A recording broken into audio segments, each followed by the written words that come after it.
So we have quite a fragmented coastline, and mangrove restoration helps us to restore some of the key stepping stones for mobile animals such as crocodiles to be able to go between different mangrove patches along our coast.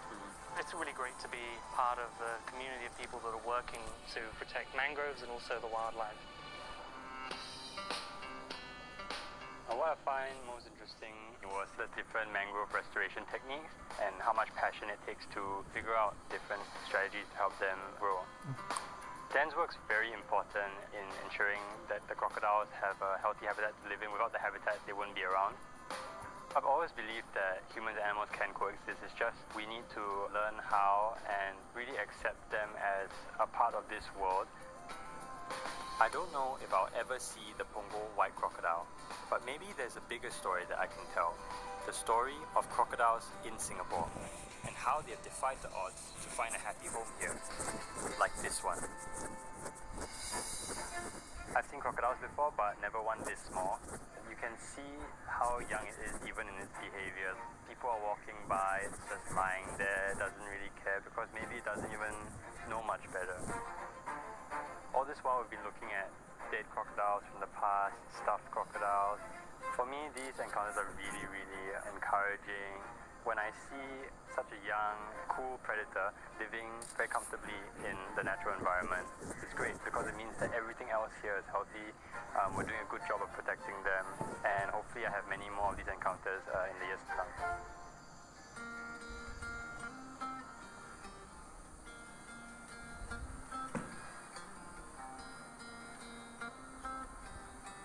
This journey is going to stay with me for a long time. I was a bit disappointed that I haven't found the white crocodile, but I definitely learned a lot more about crocodiles in general in Singapore, and I would really like to share this experience with other Singaporeans through a series of photos that I've taken on this journey. This photo essay basically documents the history of crocodiles in Singapore, but uses the urban legend of the white crocodile as an overarching theme. As the fates and lives of Singaporeans changed, and the fates and lives of crocodiles also changed. So as we developed and the country got richer economically, these crocodiles also, their lives changed.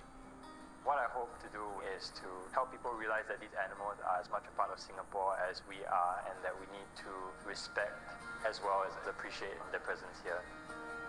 I secretly hope that when the conditions are right, when the habitat is healthy and large enough, that this majestic white crocodile returns to Singapore and we can all enjoy and appreciate the sight of such a beautiful animal right here in this garden city.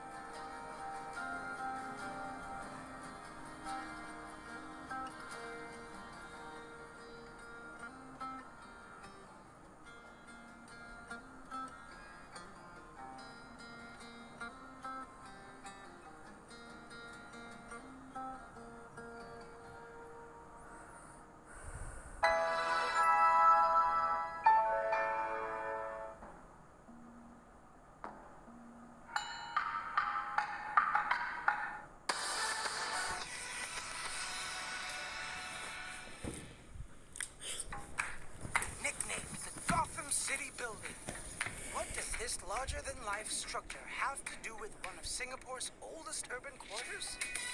It really was nothing like that before. Local pop artist Dick tries to unravel the past to paint a picture of a lost kampung. The clues are there. What we're looking at is the full extent of Kampung Glam, actually. Into the Vault 3, Wednesday on CNA.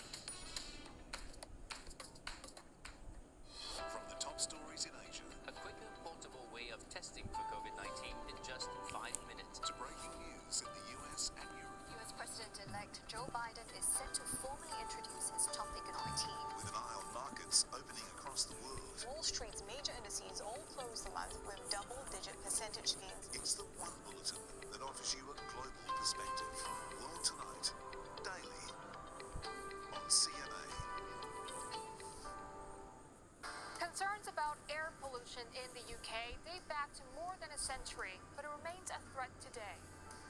The scientists who've told us that really there isn't a child in London today who isn't affected by air pollution in some ways. A recent report says auto emissions continue to hurt respiratory health and are even being linked to dementia. We'll tell you what's being done about it on your next Asia First.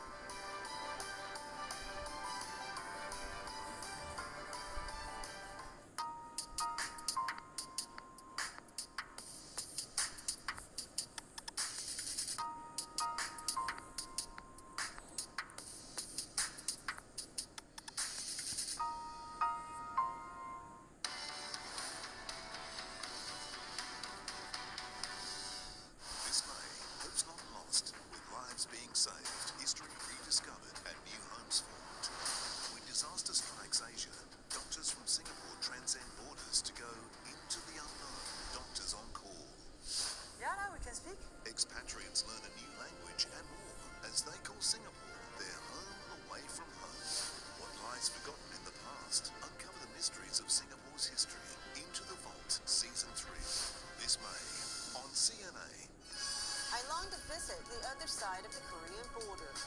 It's not about unification, but it's more about reuniting Koreans cruelly separated by politics and ideology. Lim Yang-seok, CNA, Seoul.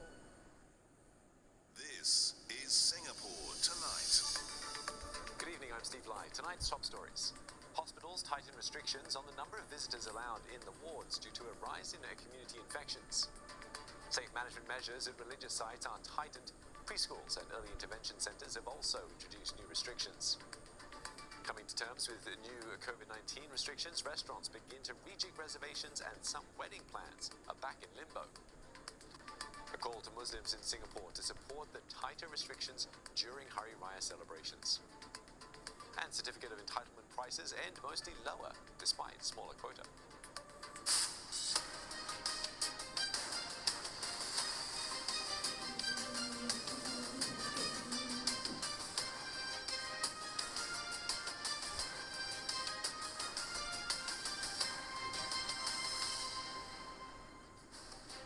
I'm Dawn Tan. Also tonight, India eases COVID-19 testing even as the country crosses the grim milestone of 20 million infections. Myanmar's shadow government forms a People's Defence Force to protect supporters from the military. I'm Elizabeth Muir with your Asia Business Update. Cautious optimism among local retailers despite better sales figures in March. Plus, SMEs too showing signs of recovery. Many firms are confident that they can ride out the new wave of restrictions.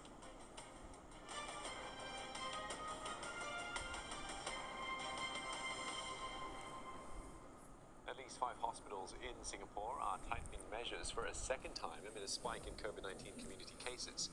The measures include limiting the number of visitors allowed in wards. These hospitals have limited visits to only one person at the patient's bedside at any time. For some hospitals, visiting time is limited to only 30 minutes. Meanwhile, only 2 visitors can be registered throughout the patient's stay in hospital. Exceptions may apply to patients who are critically ill. Some are also taking extra precautions for visitors, like no eating or drinking in wards. Visitors are also not allowed to interact with other patients or visitors, and they should avoid using patient toilets and sitting on patient beds. Places of worship here in Singapore are putting in place further safe distancing measures. It comes after a slew of tightened COVID-19 measures for businesses and the community were announced yesterday. These will kick in on Saturday. Mosques will only allow 100 attendees for all prayer sessions at any one time in 2 zones of 50. Singapore's Islamic Religious Council says that it's studying if pre-event testing can be done so that more people, up to 250, may enter. That's given the costs and operational considerations. As we all know that the last 10 days of Ramadan is the holiest days of this month. And of course, we at Majlis Sultan also believe, it's better to be safe than sorry. So matter of scaling down and prioritizing where are the people going to be. And as you say that we'll be able to manage the crowd better. Meanwhile, worship services in places like temples and churches will need pre-event testing for congregations above 100 up to a cap of 250 people. They must be in zones of 50 people each. Pre-event testing isn't needed for crowds below 100 people. Those vaccinated or exempted won't need to get tested beforehand.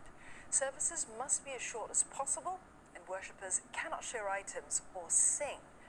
Kong Meng Sun also says that it's working with authorities on further measures for Vesak Day activities, which falls at the end of the month.